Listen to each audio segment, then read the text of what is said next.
Hello and welcome back to Frogboy X Fun Gaming. I'm Andrew, and today we are checking out some Gran Turismo 7 on PlayStation 5. We're gonna go ahead and do this race in the rain again. I know the last video I put out of this was the exact same thing, but you know what, man? I wanted to go ahead and talk about this as I'm driving. Because yeah, this 1440p monitor update for the PlayStation 5 is definitely a game changer, especially when it comes to Gran Turismo.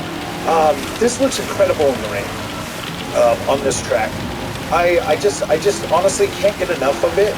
So I've actually been putting, pretty decent amount of laps on Gran Turismo again on the Nordschleife. I love this freaking track.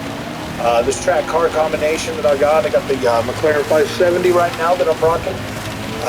This is a beautiful track, especially in the rain. I love the Nordschleife. It can be daunting when you're first learning it, but yeah, once you start learning this track, and gosh dang, like this is such a rewarding experience to learn this track and to get better at it. To be able to like get on these races and actually compete, especially online, compete with other people on the Nordschleife.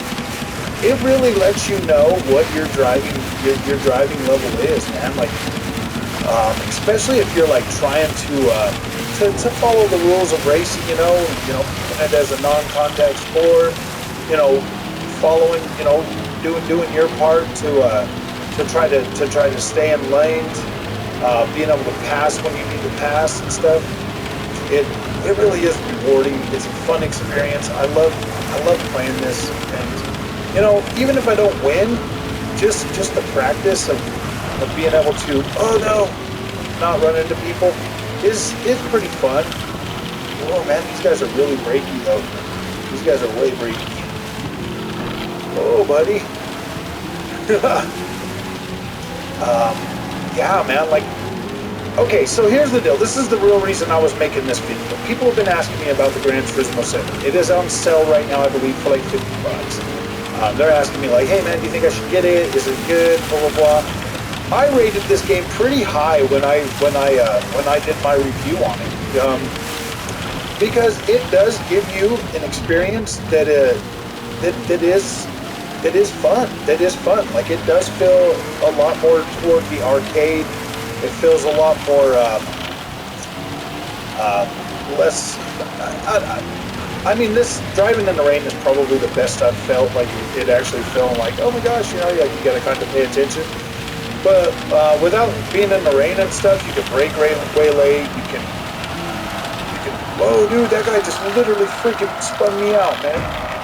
Are you serious? Are you serious? You guys are so terrible.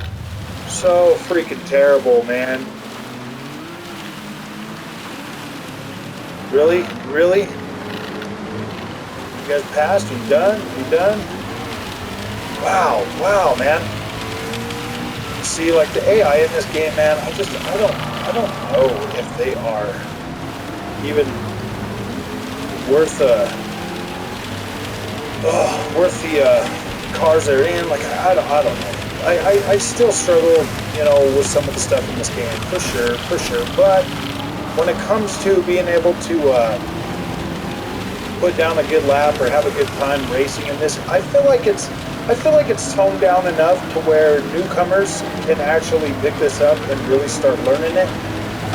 Yeah, it's gonna be tough. It's gonna be tough, man. Like, dude, I've got a lot of time on racing sims, playing, Assetto Corsa, everything from Forza to Project Cars to, Gran Turismo.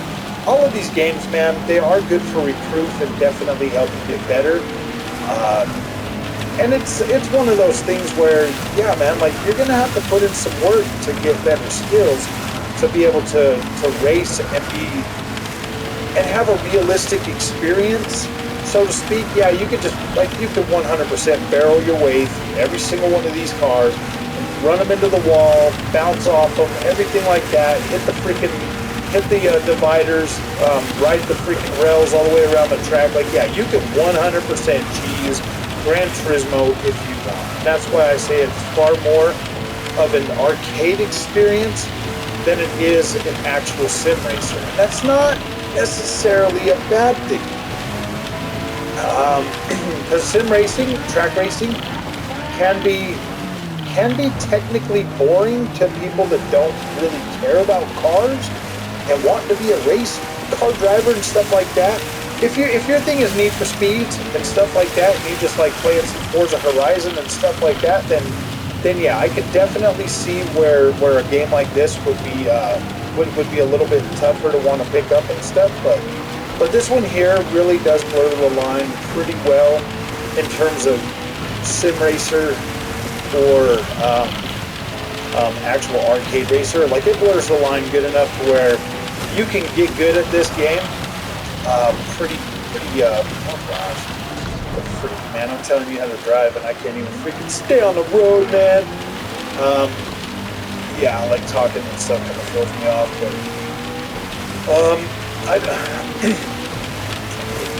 this experience right here, Gran Turismo 7, is probably my favorite out of all of the Gran Turismos aside from 4. Like, 4 is my ultimate favorite, but this one here, there's something about the way they created the menu board to give it like more of a story, instead of just some like you just pick a track and you go grind it and grind it and grind it. Because that's what you usually used to do with Gran Turismo. You would just grind it. Now there's like actually some kind of semblance of a story mode with the menu system, and I like that. I actually liked the way that is set up and the way that's built out to where you can progress in this game, and it was fun. Like, that was fun, man. Doing that menu board was pretty fun. That's the first time I've ever seen the credits roll on a Gran Turismo game. and that was like, I was actually like, "Ooh boy, I already beat it, huh?" I was like, "Nice."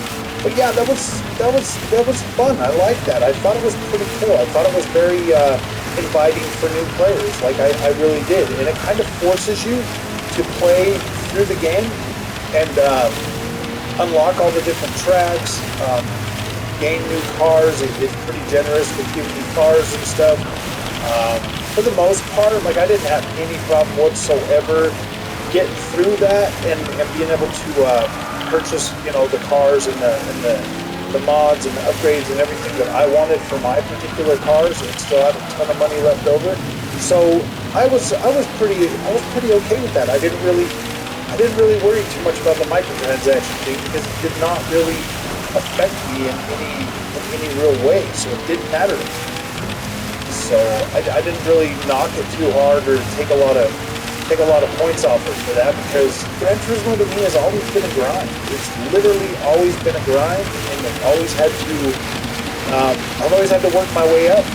But it's always been easy to the point where you could just literally ram through all the other cars and win. Like, you could just ram right through them and win, and there was no penalty on your car, nothing like that. So it never really mattered in terms of like being a real racing game, you know.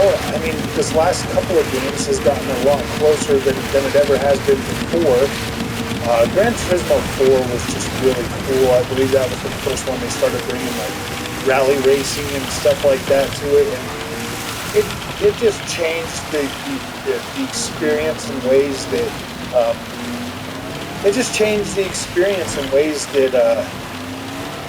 it was good. Like, it felt fresh, it felt new, and this one here kind of did that again for me. It kind of changed the experience, and it felt new. It felt new enough to where I was like, okay, yeah, this is a pretty decent game. I do like this. I think it's good. I think it's solid. So yeah, if you are new to racing games and you're looking at something like, yeah, man, I want to have something that I can play, Gran Turismo 7 is definitely good enough to where it blurs the lines, just enough to be able to where it blurs the lines between sim racing and arcade racing, to where newcomers should be able to pick it up and start getting pretty good at it. There's lots of stuff in here to train you how to drive and get better at it. So if you like this content, don't forget to like and subscribe, and I will see you in the next one.